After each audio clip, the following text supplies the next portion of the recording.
Hello guys, Milan this side. So आज की video में हम बात करेंगे मार्केट स्ट्रक्चर। सो हमने देखा है कि जो 98-99% जो ट्रेडर्स हैं वो बार बार फेल होते हैं और पैसा मार्केट को देते हैं, क्योंकि उसका रीज़न यही है कि वो सिंपल मार्केट स्ट्रक्चर मॉडल को नहीं समझते। जो मैं आपको इस वीडियो में आपके साथ शेयर करने जा रहा हूँ, ये वीडियो आपको पूरा बेसिक से लेके एडवांस तक मार्केट स्ट्रक्चर के बारे में समझाएगी। ठीक है। अगर तो आप बहुत बेसिक लेवल की नॉलेज भी लेना चाहते हो तो हम इसमें भी कवर करेंगे एंड धीरे धीरे इस वीडियो को एडवांस लेवल तक लेकर जाएंगे। हमें समझना होगा कि भाई मार्केट स्ट्रक्चर मार्केट स्ट्रक्चर है क्या। Market structure helps to find the trend and direction in the market. इसका मतलब है कि जो मार्केट स्ट्रक्चर है हमें ट्रेंड और डायरेक्शन फाइंड करने में हेल्प करता है। इसका मतलब है कि भाई आपको ट्रेड किस डायरेक्शन में लेनी है। ठीक है, आपको ट्रेड बुलिश लेनी है या बेरिश लेनी है। ठीक है, उस जगह उसमें मार्केट स्ट्रक्चर आपको हेल्प करता है। आपने देखा होगा कि भाई अगर तो आप ट्रेडिंग कर रहे हो, आपको मार्केट ट्रेंड का होना बहुत ज़्यादा ज़रूरी है। मार्केट ट्रेंड वही है कि भाई आप किस डायरेक्शन में ट्रेड ले रहे हो, किस डायरेक्शन में मार्केट जा रही है। जिस डायरेक्शन में मार्केट जा रही है उसी को ही हम मार्केट ट्रेंड बोलते हैं। मार्केट ट्रेंड जो है वो तीन तरह के हो सकते हैं। पहला होगा अप ट्रेंड, दूसरा होगा डाउन ट्रेंड एंड तीसरा होगा साइडवेज। ठीक है, इसको आप बुलिश ट्रेंड, बेरिश ट्रेंड भी बोल सकते हो। ठीक है, हम पहले बुलिश ट्रेंड को समझेंगे। आपके लिए एक छोटा सा है कि अगर आपको नहीं पता कि मतलब मार्केट बुलिश है या बेरिश है, आपने चुप करके जो आपके जो कैंडलस्टिक्स पैटर्न है इसको आपने लाइन चार्ट में लगा देना है। इससे ये हेल्प हो जाएगी कि आप जो भी जिस तरीके के भी ट्रेडर हो, आप स्विंग ट्रेडर हो, आप स्कैल्पर हो या आप इंट्राडे ट्रेडर हो, ठीक है, आप उस हिसाब से अपना टाइम फ्रेम यूज़ करके आप लाइन चार्ट में लगा दो। देन आपको एक क्लियर पिक्चर विजिबल हो जाएगी कि भाई मार्केट ऊपर जा रही है या नीचे जा रही है। ठीक है, आप खुद देखो, अगर मैंने यहाँ अपनी लाइन चार्ट में लगाया है, लाइन चार्ट में मेरे को यहाँ से साफ पता लग रहा है कि भाई मार्केट कहाँ जा रही है। ठीक है, और वही अगर मैं अपना कैंडल स्टिक्स वगैरह लगाता हूँ, देन मेरे को थोड़ी सी कन्फ्यूज़न होती है कि भाई मार्केट बुलिश है या बेरिश है। आप वो लगा के देख सकते हो। एंड अब हम बात करेंगे बुलिश मार्केट ट्रेंड के बारे में। हमने देखा ही होगा कि भाई मार्केट जो है कभी भी एकदम से ऊपर या एकदम से नीचे नहीं जाती। मार्केट हमेशा पहले ऊपर जाती है, फिर थोड़ा सा रिट्रेस करती है। ठीक है, देन फिर नीचे आती है, फिर थोड़ा सा रिट्रेस करती है। इसे हम बोलेंगे higher low, higher high, higher low and higher high. अगर तो मार्केट इस तरीके का स्ट्रक्चर बना रही है, इसका मतलब है कि मार्केट जो है अप ट्रेंड में मूव कर रही है। ठीक है, एंड डाउन ट्रेंड का इससे ऑपोजिट, अगर मार्केट नीचे आ रही है, ठीक है, और जो प्रीवियस का जो इसका लो है उसको ब्रेक कर रही है, ठीक है, इसका मतलब है कि मार्केट बेरिश है एंड डाउन ट्रेंड है। आपको हमेशा जो ट्रेड लेनी है, आपको हमेशा ट्रेंड के अकॉर्डिंग ही ट्रेड लेनी है। ठीक है, जैसे अब इसमें मेजर ट्रेंड भी होते हैं और माइनर ट्रेंड भी होता है, जो कि हम थोड़े से एडवांस लेक्चर में समझेंगे। फर्स्ट ऑफ ऑल आपको बस यही चीज़ क्लियर करनी थी कि भाई जो अप ट्रेंड है और डाउन ट्रेंड है, आपने ट्रेड सिर्फ उसमें ही लेनी है। ठीक है, अब तीसरी बारी आती है साइडवेज की। अब साइडवेज क्या है?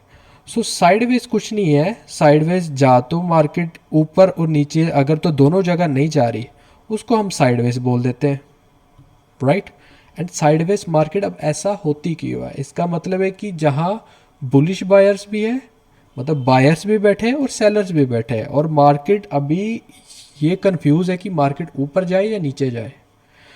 आप पुराने चार्ट खोल के देख लेना, इसमें आपने देखा होगा कि भाई आफ्टर साइडवेज मार्केट ने एक बड़ा सा मूव दिया है, जहाँ तो वो नीचे की तरफ हो सकता है या ऊपर की तरफ हो सकता है।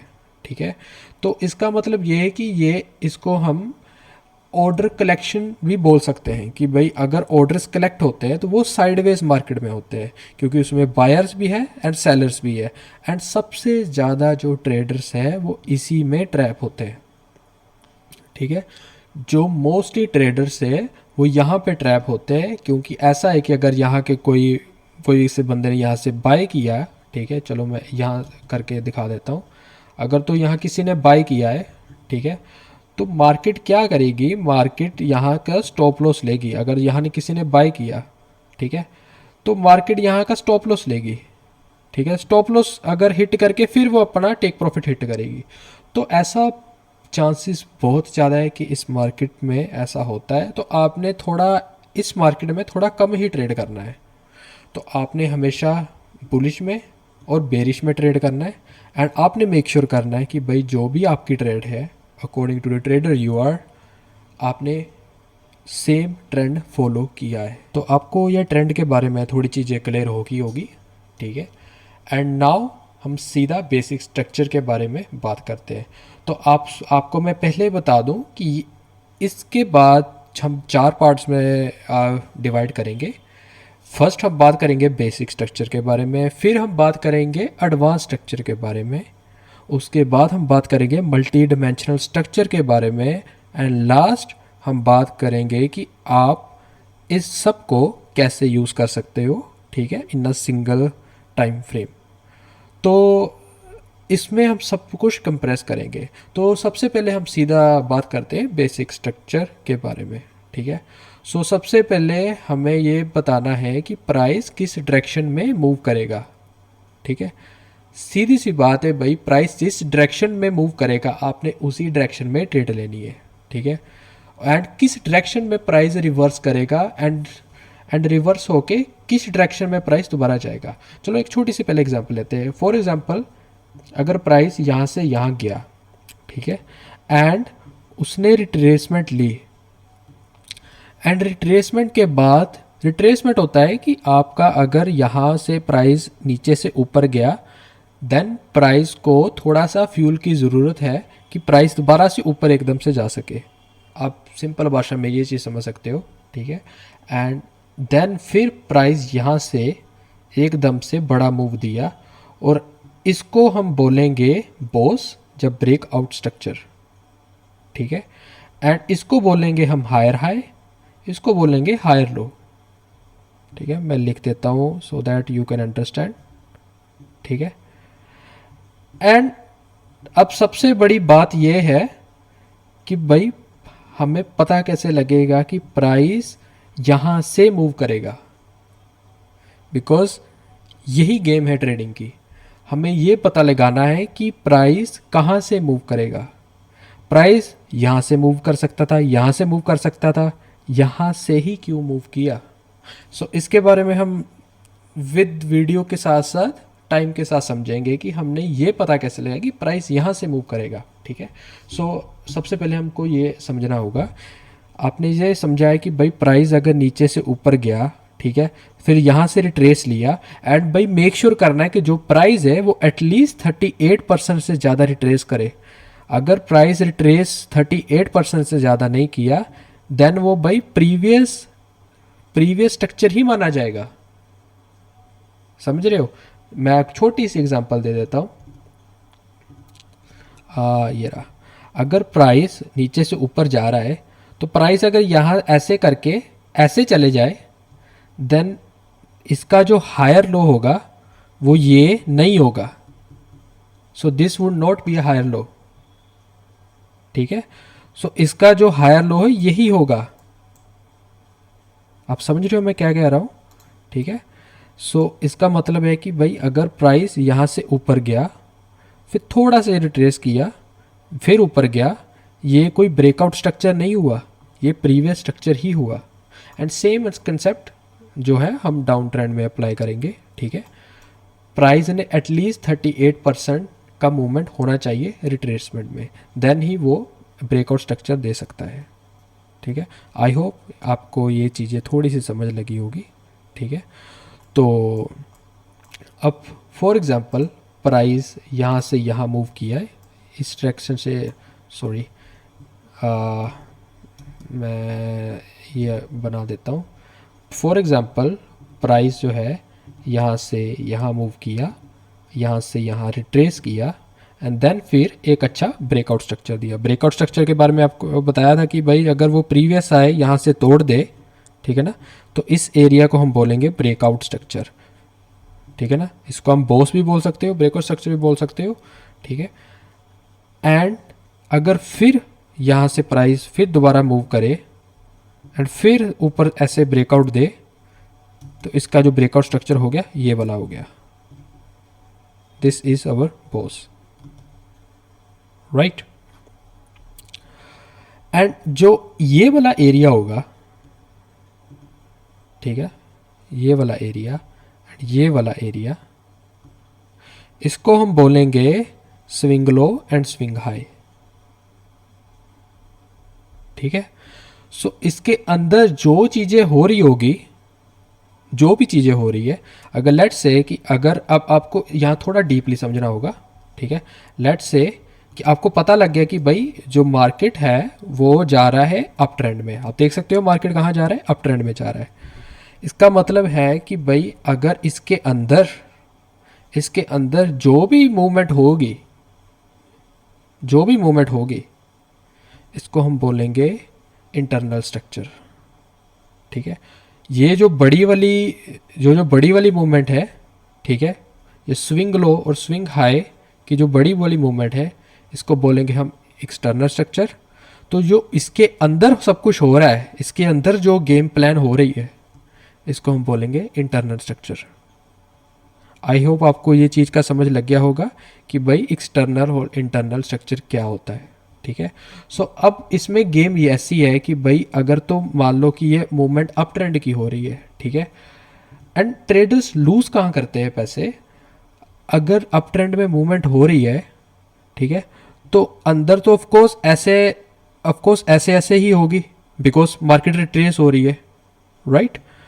एंड भाई ट्रेडर्स जो है, जो सबसे ज़्यादा पैसे उड़ा रहे हैं, वो इसी चक्कर में उड़ा रहे हैं बिकॉज वो इस मार्केट स्ट्रक्चर को नहीं समझ पाए। अगर तो वो ये छोटी सी मूव आ गई तो वो समझेंगे कि नहीं बाय कर लेना है। अब एक मैं आपको एक छोटी सी चीज़ बताता हूँ, छोटी सी एग्जांपल है। अगर तो भाई मार्केट नीचे से ऊपर जा रहा है, ठीक है, ये हमारा हो गया अप ट्रेंड, ठीक है। अब इसमें क्या होता है, अगर हम इसको छोटी पिक्चर में देखें तो ये कुछ ऐसा होगा। मार्केट सीधा ऊपर या सीधा नीचे तो नहीं जाएगी, राइट, ठीक है। जो जो ब्लू लाइन है वो तो हो गया एक्सटर्नल स्ट्रक्चर, जो ये रेड लाइन है ये हो गया इंटरनल स्ट्रक्चर, ठीक है ना, ये वाली अंदर वाली जो इसके अंदर है, राइट। अब ट्रेडर्स क्या करते हैं, ट्रेडर्स यहाँ पे बाइस कर देंगे, स्टॉप लॉस हिट हो गया, यहाँ पे बाय कर देंगे, स्टॉप लॉस हिट हो गया, ठीक है, यहाँ पे बाय कर देंगे, स्टॉप लॉस हिट हो गया, यहाँ पे कर देंगे, यहाँ पे कर देंगे, यहाँ पे कर देंगे, राइट। मे बी आप भी ऐसी गलती कर रहे होगे, ठीक है। आप वेट नहीं करते एक अच्छी रिट्रेसमेंट का, आप यहाँ बाय एंट्री कर रहे हो एंड एट लास्ट क्या हो रहा है, आपका स्टॉप लॉस हिट हो रहा है, ठीक है। सो अब हम समझेंगे कि हमें यहाँ अगर बाय की एंट्री करनी है तो वो कैसे करनी है। आई होप कि आपको पहले इंटरनल और एक्सटर्नल स्ट्रक्चर के बारे में थोड़ा समझ आ गया होगा, राइट। अब इसके साथ साथ एक और कॉन्सेप्ट है, इसके बारे में मैं बताता हूँ कि आपको कहाँ एंट्री करनी है, ठीक है, जिसको हम बोलेंगे change of character. Let's say market ऐसे जा रहा है, अप ट्रेंड में जा रहा है, ठीक है। मार्केट अगर यहाँ से एग्जॉस्ट होता है, मान लो यहाँ कोई मतलब सप्लाई एरिया था, ठीक है, एंड यहाँ मान लो एक रेजिस्टेंस और यहाँ से मार्केट ने रिट्रेसमेंट ली, ठीक है, और जो इसका जो प्रीवियस लो है वो तोड़ा एंड मार्केट यहाँ से फिर रिवर्स हुआ, ठीक है, एंड मार्केट कहाँ गया, नीचे गया। सो इसको हम बोलते हैं, इसको आप चोक बोल लो, चोच बोल लो, ठीक है, बट इसको हम फुल लैंग्वेज में बोलते हैं change of character, right. Again, Bose Bose Bose, this is what, change of character. Change of character किस लिए? बिकॉज जो मार्केट है उसने अपना ट्रेंड बदल दिया। एंड अब क्या होगा जब ये चेंज ऑफ करेक्टर हो जाए, इसका मतलब है कि जो मार्केट का जो ट्रेंड है वो बदलने वाला है, देन फिर लोअर लो, ठीक है, फिर वो डाउन ट्रेंड स्टार्ट हो जाएगा। सो चोच तभी बनती है जब मार्केट का ट्रेंड बदल जाए, जब बदलने वाला हो। आई होप आपको ये कॉन्सेप्ट समझ आ गया होगा। इसे आप अपने दिमाग में रख लो, चोच बोस, क्योंकि इस बेसिस पे ही हम एडवांस मार्केट स्ट्रक्चर के बारे में समझेंगे। I hope you understand my point. So अगर तो आपको ये थोड़ी सी वैल्यूएबल चीज़ लगी हो तो प्लीज़ यार लाइक कमेंट शेयर कर दो, ठीक है। मेरा चैनल को सब्सक्राइब कर दो, बिकॉज ऐसी वीडियोस बनाने में सच में मेहनत लगती है। एंड ये नॉलेज सच में मैं हैरान हूँ कि भाई ऐसी सिंपल चीज़ें लोग 20-20 30-30 हज़ार में बेच रहे हैं और ये चीज़ों का लोग चार्ज कर रहे हैं।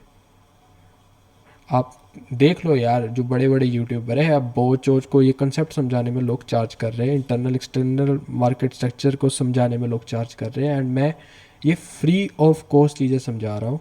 सो आई होप आप उस चीज़ की थोड़ी वैल्यू करोगे। सो चलिए अब थोड़ा सा एडवांस लेवल के बारे में समझते हैं।